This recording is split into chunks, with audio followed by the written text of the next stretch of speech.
And I will share the screen and we'll get started. So I hope you find the material. To me, I think the material that we're looking at tonight is a lot of fun. Now, that could mean one of two things. It could mean that the material is a lot of fun, or it could mean that I'm just weird, or it could actually be both of those at the same time. But, as you'll see, this material, much more than what we were doing earlier in the year, reflects the practices that we still observe on Pesach.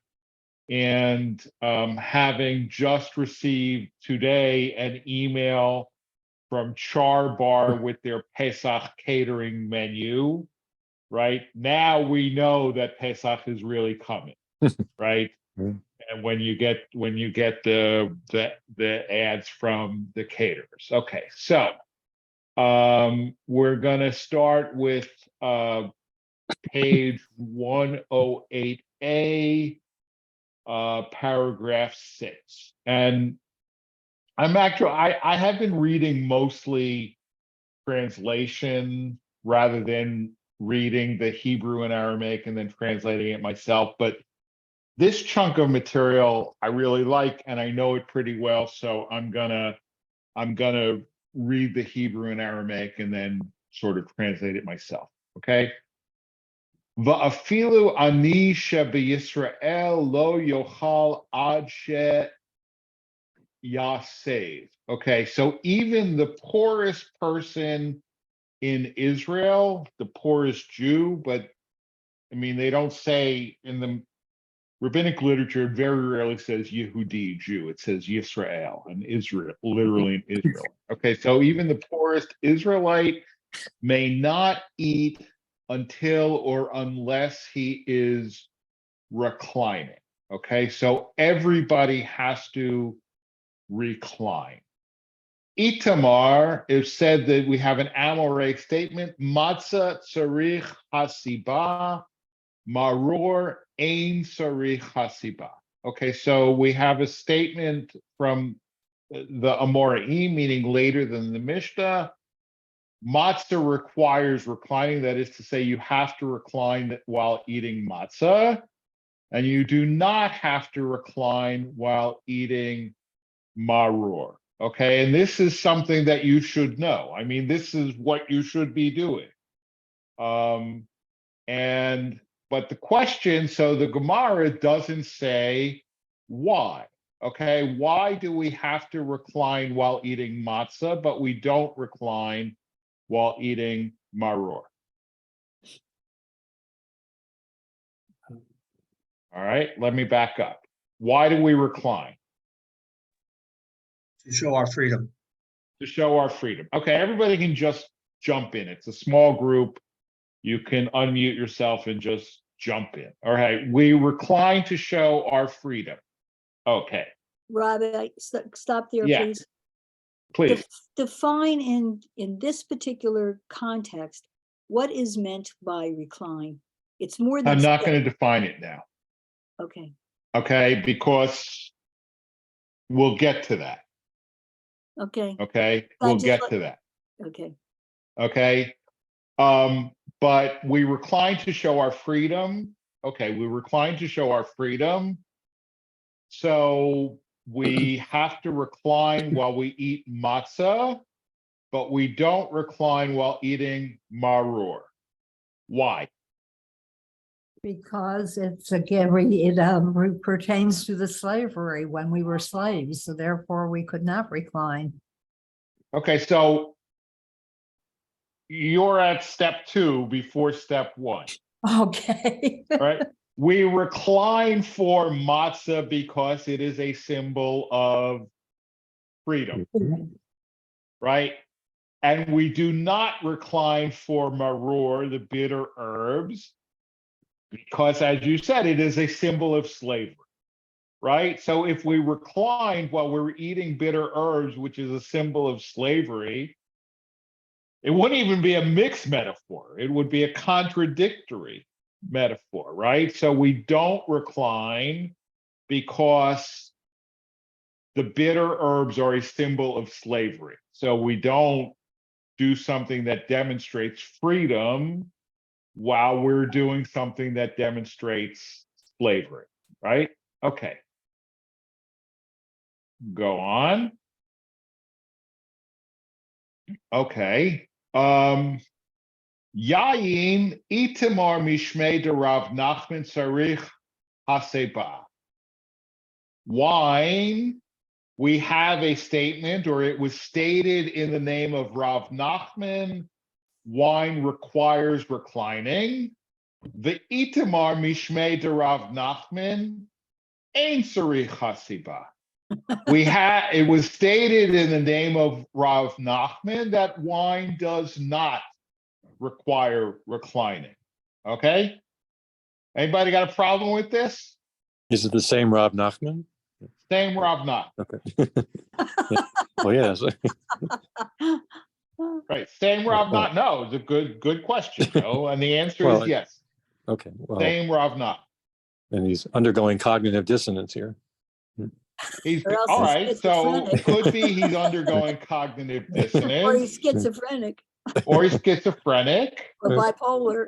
or bipolar, or This- I mean, if you've been with me all along, one way to resolve this is maybe one of these statements is corrupt or inauthentic, right? I mean, it was said, right? It was attributed. You know, Oh, as yeah. somebody who, no, as somebody who is a rabbi, right? I mean, I have not frequently, but on occasion, something has been attributed to me, a halachic position has been attributed to me that is in fact not what I hold, Right.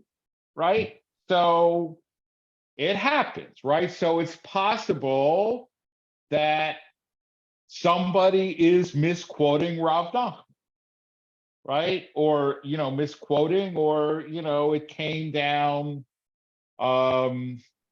messed up, right? That's one possibility, right? But there are other possibilities as well, which the Gemara is going to make a mighty effort to resolve this seeming contradiction. Okay, before we get there, well, if you've looked, I mean, I won't ask, because if you looked, you may already know. But anyway, Vala pligi. This is not a contradiction. Ha betarte kase kama a, ha betarte kase batra a. Okay, the first statement, this is not a contradiction. The first statement applies to the first two cups, and the second statement applies to the second two cups. Amre le lahai gisa va'amre, sorry, amre la lahai gisa va'amre la lahai gisa. Okay, but some people say it one way and some people say it another way. All right, amre la lahai gisa tre kase kame bao haseba dehashtahu dekamatchala lacherut. Okay, so one possible, in other words, we are now assuming, right, there's 4 cups, and we have a statement, wine requires reclining, and wine doesn't require reclining. So we're going to say one statement applies to the first 2 cups, and one statement applies to the second 2 cups. Okay, is there any logic to saying that there might be a difference between the first 2 cups and the second 2 cups? No, Really? no, Anybody else think that there is? no. Oh, Why is there not, Dee? How does anybody, I don't even know how to answer you. How does anybody even know? It says right here, which two does it apply to? That sounds kind of arbitrary. Well, it could be, right? But my question is there could there be a rationale for distinguishing between the first two cups and the second two cups? Well, I think Marcia. there could be, because the first two cups are before you're halfway before the dinner. Right. Right. Celebration of eating the main meal, and the second half of the Seder is a more, what one part is the history. The second part is more, this celebration. Right. It's Thanksgiving. It's Hallel and Right. all of that stuff. Right. So the cups are kind of bifurcated, right? Yeah. I mean, if you will, the dinner, excuse this term, but the dinner is a mechitza between the two cups, right? Yeah, but if you look at this wording, it says the last two cups do not require reclining. Reclining is a sign of freedom. We've already said that, right? Or being free. Right. Well, some say. Kind of out of order. Well, it could be. I mean, but the point is, all right. I mean, Talmud is like three-dimensional chess, right? I mean, the first question is, can you construct a rationale for making a distinction between the first two cups and the second two cups, right? And you can. Now, once you have that rationale, and you're saying conceivably, two cups might require reclining and two cups might not, but then which two? Right? But that's like the second part, right? We've constructed a rationale. Now let's apply the rationale, right? Okay, so that's where we get there. Okay, so some say it in this manner and some say it in this manner. Some say it in this manner, that the first two cups require reclining, as it is now that freedom begins, right? Because we're discussing the Exodus during the first two cups, as Marcia said, right? So we should recline for the first two cups, because the first two cups are when we're discussing the Exodus, right? Whereas the second two cups, it's more about celebration, right? And therefore, according to this proposed rationale, the last two cups do not require reclining. My dehava hava, right? Or in Hebrew, basha haya haya, right? What was. Okay, so we've celebrated, we've discussed freedom, great, we've said, now what was, Mike? So I can only tell you that when I was a kid, I mean, we obviously did not study Talmud, but when I was a kid, it was important for the first two cups to recline and to tell people why we were reclining, because we were, relatively speaking, we were living in the lap of luxury, in that we were free. And so we went out of our way to dramatize that by reclining as we had our wine. After dinner, then it was way less, I don't know how to say that, way less important.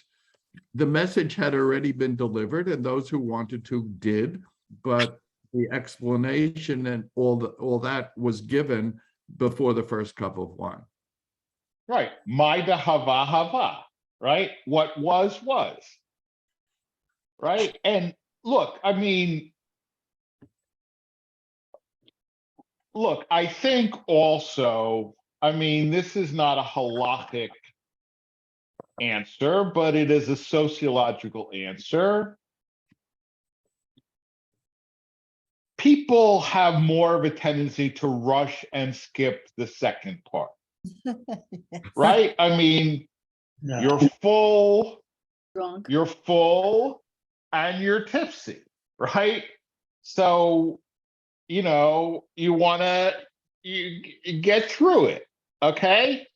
But we have now sort of constructed an argument. Why? That the first two cups you have to recline because that's when you're actually talking about the Exodus. The second two cups, what was, right? But don't be so sure, right? Let's look at paragraph 8. Va'amre la lahai gisa adaraba. Tre kase batrae ba'u haseba. Hahi shata deka hava herut. No, and some say it on the contrary. The last two cups were the last two cups are the ones that require reclining, because while we're drinking the last two cups, right, if the Seder is a reenactment, right, when are we fully free? The second two cups, right? Yes. Because the first two cups, we're still saying Avadim Hayinu, Right. right? I mean, we're recalling, I mean, it's just like reclining for matzah, but not for maror, right?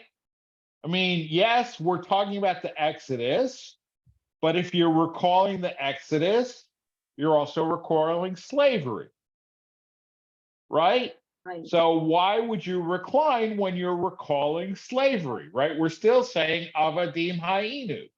But the Right. whole thing is that we are recalling slavery, but we're doing so as free people, and we're gathered to retell the story of the Exodus, but we are free, and I think that's why you would recline from the first glass of wine, because you are free and you're leaning, you have a pillow, and you are, I mean, it's just what you're doing is you're retelling the story, and you're telling it as if you were there, but you are not there, and I think that's a pretty important distinction. Well, except that the Haggadah doesn't want you to retell the story. It wants you to relive the story. To remove, did you say? Relive. Relive, yes, that's what I'm saying. Yes. Right. And so if you can't relive the Exodus without also reliving the slavery. Agreed. Right. And that is why, I mean, it's really, look, a lot of our symbols are, what's the word I'm looking at? Like multivalent, right? I mean, for example, matzah, right?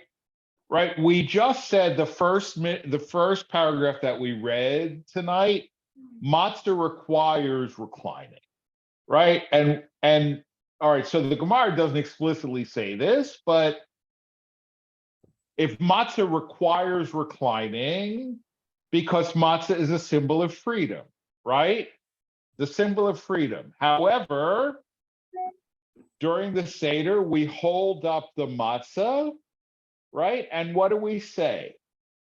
halachma anya da achalu avahatana ba'ara de Mitzrayim. Right?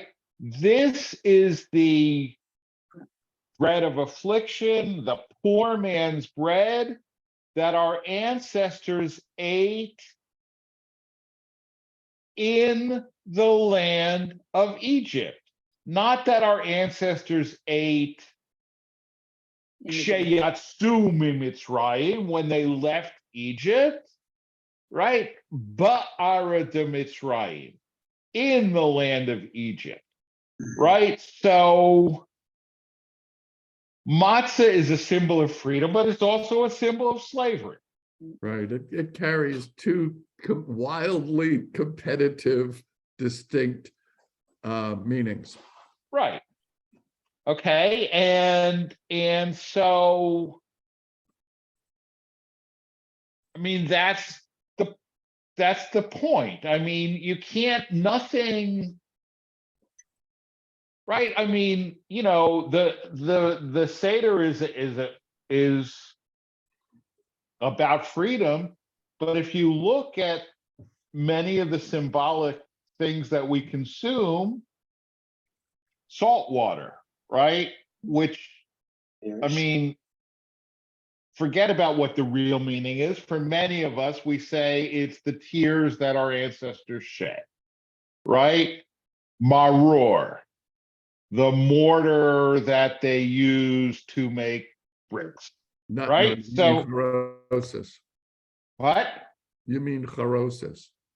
Haroset, right. I'm sorry. And maror, all the more so, right? I always say maror because it sounds like mortar, right? No, I think so. But but maror, all the more so, right? Bitter herbs, the bitterness of slavery, right? So you can't, I mean, I think that this is a cultural problem that we have in American society. I really do, is that we want to celebrate the good and forget about the bad. Right? I mean, and I think, which is why I think that so many people hate the 1619 Project and African American history, because, oh, that was such a long time ago, let's forget about it, right? But you can't forget about that, and you can't appreciate freedom unless you also understand slavery, right? They are two sides of the same coin, right? So, and I think that the Gemara does understand that. And you know, look, I mean, I think we Jews sometimes go too far over on the other side, right? And we have this, you know, I mean, the history of the Jewish people is nothing but anti-Semitism. Yeah, there's a lot of anti-Semitism, but there's other stuff too, right? But I don't think the Gemara, I mean, the Gemara is recognizing the multivalent nature of what's going on, okay? But so now the Gemara comes to a conclusion. Hashta de itamar hachi ve'itamar hachi idi ve'idi ba'u haseba. Right?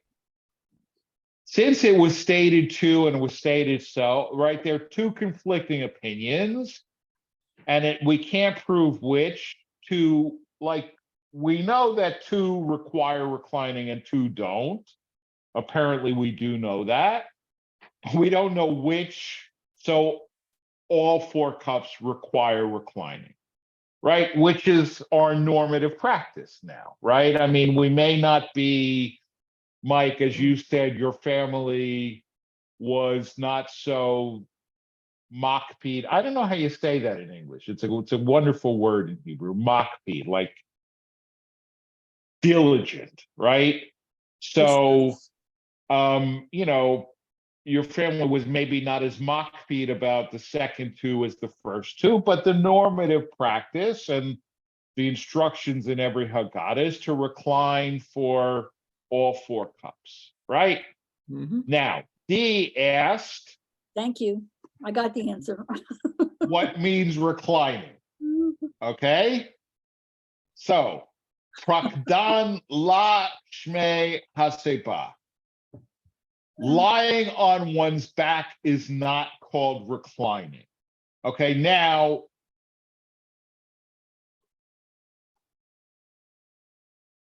what? I mean, who is talking about lying? I don't know why my hand is up. Lower hand. Okay. Oh my. Now, remember, when we are talking about reclining, we are not talking about having a pillow on your chair, right? We are talking about, the Greco-Roman banquet, okay? And people are reclining on low couches, right? With basically a cafeteria tray either on the floor in front of them or on short legs in front of them, right? So therefore, if you are lying on a short couch, well, eating with your hands from a low tray, you could lie on your back while doing that, okay? But that's not reclining, okay?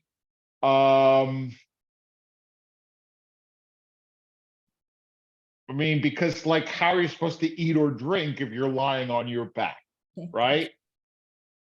Reclining to the right is not called reclining, as free men do not recline on this manner. In other words, now I think the real reason is that reclining to the right, meaning that you're lying on your right side, which leaves your left hand free to eat and drink, right? Now, most people would find this uncomfortable, right? Since most people are right-handed. Now, it's interesting. I play this out in my mind because I'm actually ambidextrous, right? I do certain things with my right hand and certain things with my left hand, but I eat with my left hand. But on the other hand,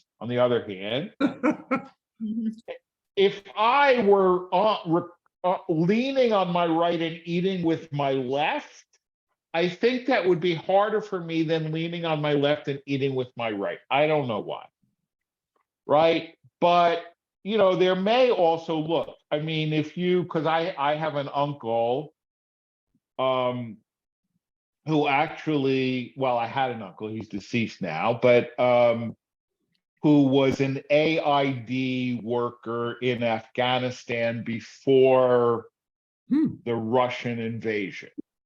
And in Afghanistan, and in most of the Islamic world, right, where people still eat with their hands, it is an absolutely strict taboo to eat with your left hand, right? You eat with your right hand. Now, I don't know if in Hellenistic Palestine they had that same cultural taboo, but they may well, okay?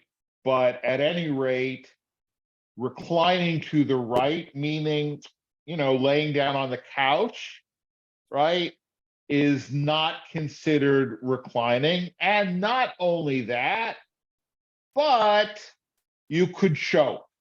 The food will go down your windpipe instead of your esophagus, and you'll choke, all right? V'yavo lidei sakana. You will come to be in a dangerous situation, right? And one of the things that you should know, and we do know because of the halachic deliberations that took place at the height of the pandemic and so on and so forth, right? Sakanta hamira mi isura, right? A risk to health is more serious even than a ritual prohibition, right? So you're not allowed to do anything that brings you into danger. I mean, with certain exceptions, right? I mean, there's a mitzvah sometimes to go to war, and you can't say, well, I can't go to war because going to war is dangerous, right? Because, I mean, there can't be a mitzvah to go to war, and then you say, well, you can't do anything dangerous, right? But in general, things that are dangerous, we don't do. So D, I see a sort of half hand. No, You have a question? no, I was just gonna say that I find, first of all, I wouldn't exist in biblical times because yes, I'm ambidextrous, but I'm also left-handed when I eat.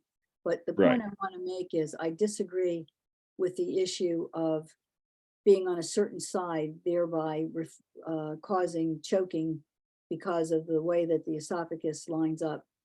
Speaking from personal experience and current suffering with esophageal issues, I've learned a lot from ENTs, and if the body is physiologically correct in the way that your body lines up, then it's a centrist kind of thing. So you could possibly choke from being in any one of those positions, but it wouldn't be a matter of whether it was left or right if your anatomy was where it was supposed to be. Just the fact that you're not upright causes the choking. Right. Now, look, there's two different issues, right? The one is their You shouldn't do it lying down. right. One is their sense of anatomy and physiology, right? I mean, there's a lot of Talmudic science that we now know is incorrect, right? I mean, one of the more widely disregarded kashrut prohibitions and one of the least well-known kashrut prohibitions is the prohibition of eating fish with meat. Right. Okay, I mean, for example, if you buy a bottle of Lee and Perrin's Worcestershire sauce, it says, "Oh, you fish." Okay, what? Oh, you fish, because it contains anchovies. Anchovies are a key ingredient in real Worcestershire sauce, right? Oh, you fish, so you can't have it with meat, okay? Which kind of minimizes the utility of Worcestershire sauce, right? Now, that is one of the things in kashrut that the conservative movement has formally abolished. Okay, you can, if you are a conservative Jew who keeps kosher, and you're not concerned about offending Orthodox friends or relatives, eat fish and meat to your heart's content, right? But why is fish and meat prohibited? Bones. Well, it's not. All right, but if you say bones, I mean, are there fish bones in Worcestershire sauce? There are not, right? I mean, No, I wasn't speaking from the sauce as much as the issue of meat and fish. right. But if it was only the concern of bones, then we could say in the same way, I mean, this is, to me, one of the more fun aspects of kashrut, okay? You have many hashgacha agencies that will not allow a spinach salad or broccoli in like beef and broccoli or something like that, or broccoli in a salad, but you could have a spinach knish or a broccoli knish or a spinach quiche or broccoli quiche or whatever. And why will they allow pureed or processed spinach or broccoli, but not whole spinach or broccoli? There was a whole business about possibly having some insects or whatever feeding on the broccoli florets that weren't being cleaned out, or the spinach leaves weren't being properly, couldn't be completely washed. And if you puree the little bit that's there, All right, if you puree it, then what? It's well, ground, it changes. it's still It there. changes, and then it becomes, what is it? It has just such a small proportion. It's Exactly. I mean, all right, here's the issue, right? I've taught about the 1/60th rule, right. That's what I was thinking of. right? But tel b'shishin, Yeah. right? The 1/60th rule, however, whole bugs are not subject to nullification. Right. All right, whole bugs are not nullified even if they're less than 1/60th. But bug parts are nullified. You take the bug and you take the parts, and then you just use the parts, and that's okay. Right. In other words, if you put, right, so let's say broccoli, right? So broccoli could definitely have these little, they're called thrips. Okay. And you could have thrips in the broccoli. And if you're eating, beef with broccoli or a chef salad that has broccoli in it, you're possibly eating the thrips, okay? And you're eating whole thrips. And But if so, you put the broccoli in a blender or a food processor, you're not eating whole thrips anymore. You're eating pureed broccoli with and if you're eating pureed whole thrips. insects, is it treif or is it fleishik? No, it's trafe. It's trafe. It's trafe because it's called embria, and embria is not nullified. Oh my, Okay, so I don't even know how we got here, but we just But- won't eat broccoli or spinach anymore. I mean, it's a fascinating piece of kashrut. I mean, right, everybody Right, but- would have gefilte fish before meat, but it Right. has to be on a separate plate. Right, separate And plate. everybody was raised Right. to know right. that it has to be on a separate Yep. plate. Yep. Not only is it on a It- separate plate, but you have to collect the fork. And you Yeah, that's collect right. the fork, of You course. collect the Yes. fork. Right. So therefore, for those who eat this as a delicacy, we could not eat crickets, right? Or we could not eat locusts, right? No, they're not. Well, there are certain species of locusts that are kosher, but you need a Yemenite Jew who has a tradition to identify which species are and which are not. Right. Right. So I deserve that.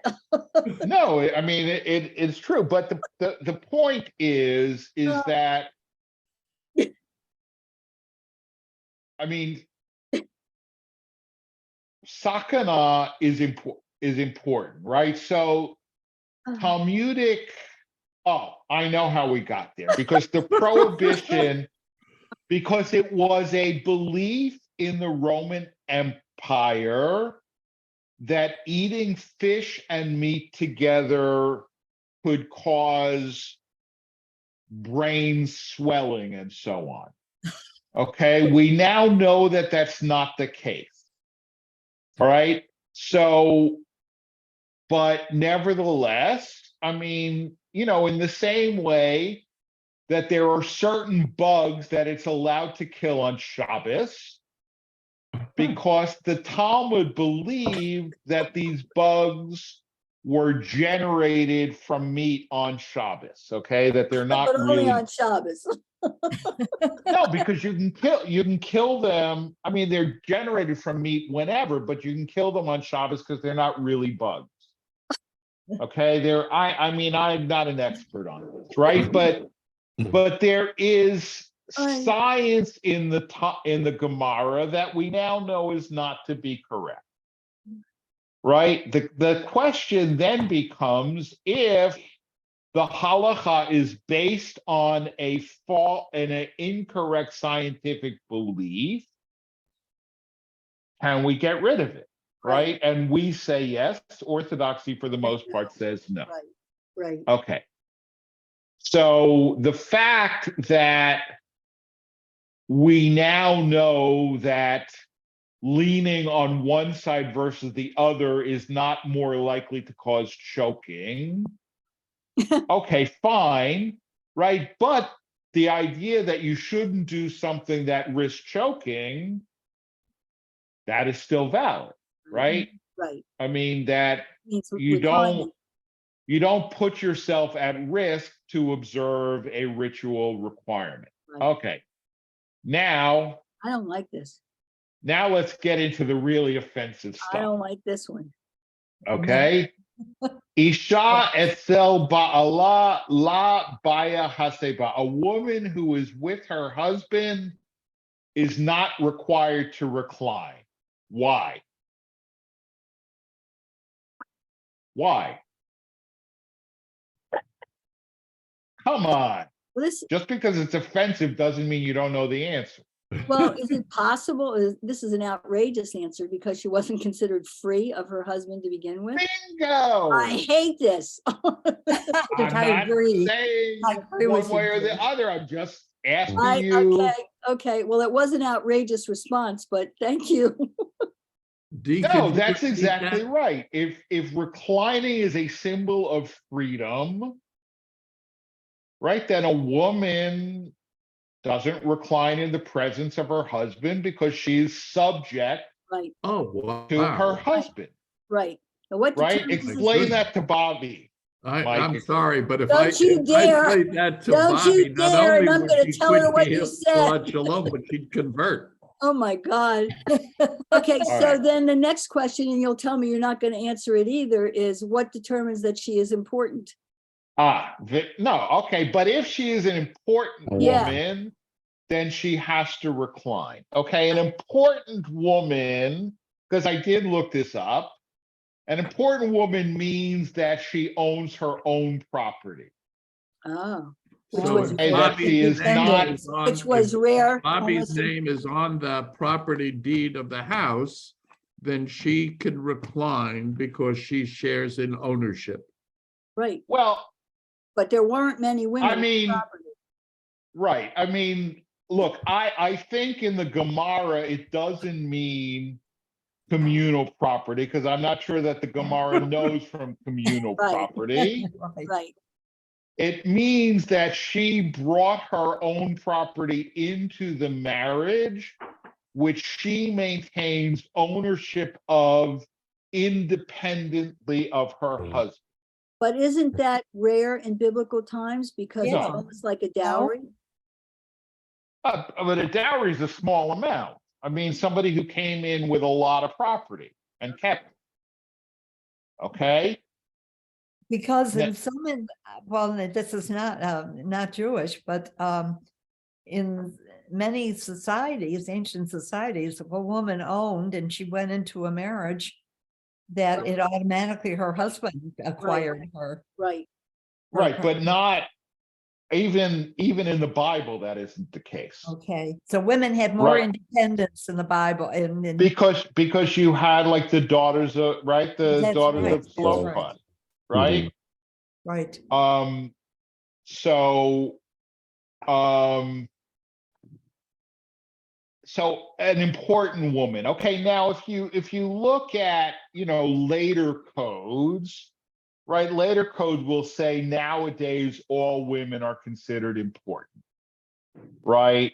But there's also, because I did look this up, right? There's two possible answers, right? Either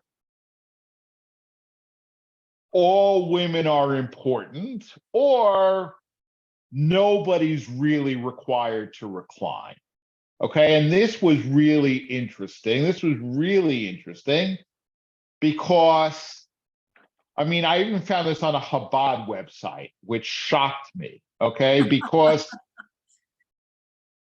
the reasoning is as follows. Okay, is that reclining is not a symbol of freedom anymore, right? Like nobody who reclines, right?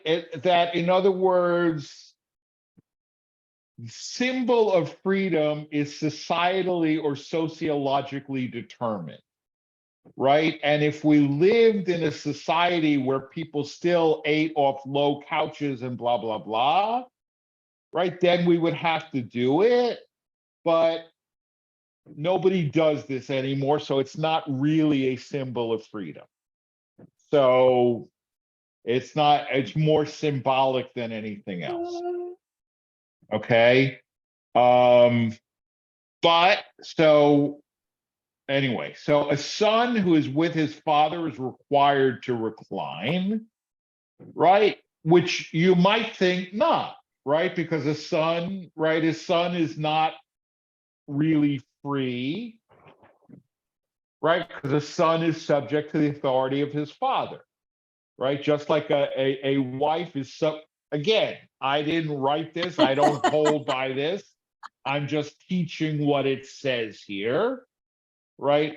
A woman is subject to the authority of her husband, and therefore is not, right, that this demonstrative show of freedom would be chutzpah, right? If so, why isn't a son's demonstrative expression of freedom also chutzpah in the presence of his father?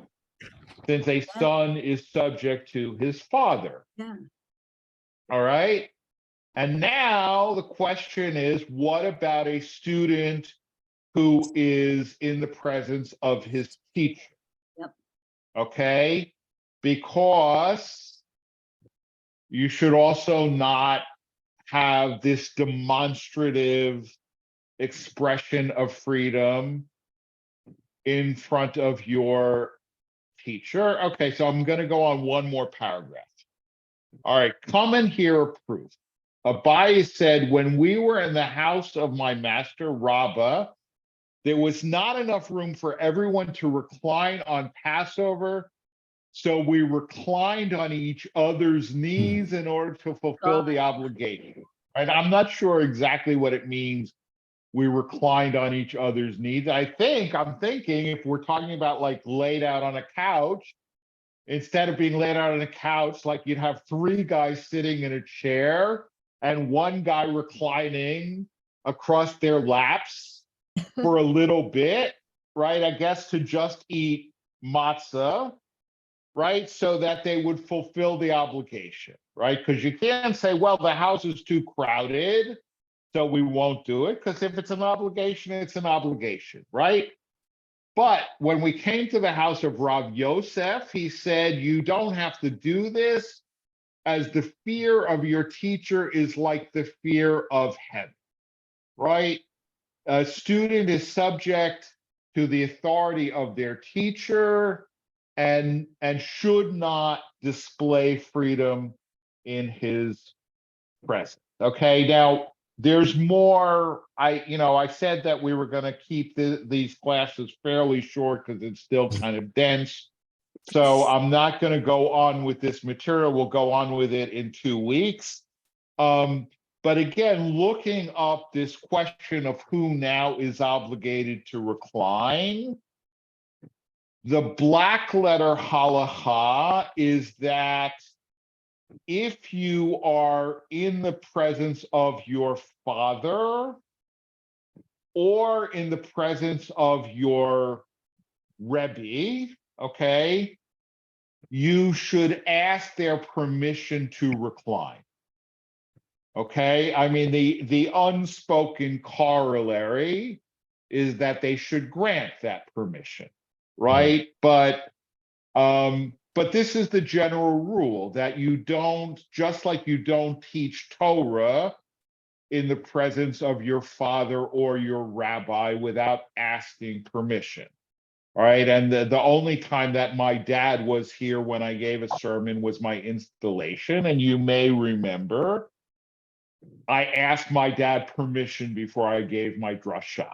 Okay. Not that my dad taught me much Torah, but there is that formal requirement that you do not teach in the presence of your father or in the presence of your rabbi. And similarly, you do not recline in the presence of your father or the presence of your rabbi without their permission, which they are supposed to give you. But at any rate, okay. Any questions or comments? Yeah, Dee. Just, I think this is going to be an obvious yes, but it seems to me that in today's context, following that halachic description that you gave, it's no longer a matter of subservience as much as it is of high regard and respect. Correct. Because just for example, if I come in to meet with you in your office, and I'm speaking only for me, I ask if it's okay to sit. And that's not because I don't feel free, it's a sign of respect. Just like, I don't know if it's tied to England or years of British influence, but you stand when somebody important comes to the table or enters a room.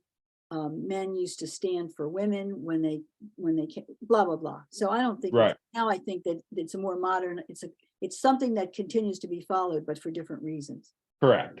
Right. No, it's a matter of respect. It's not a matter of like subservience. Right. Yeah. All right. Anything else? No. All right. Mike, if this is being taped, I don't know if you should show this link to Bobby. It is being taped. She is sitting here and I still am alive. That's amazing. All right. Well, Now very I good. know why, now I That's know a what color, you said. Rabbi. Now Thank you, I Rabbi. Thank you. All right. Good night, folks. Good Good night. See you tomorrow.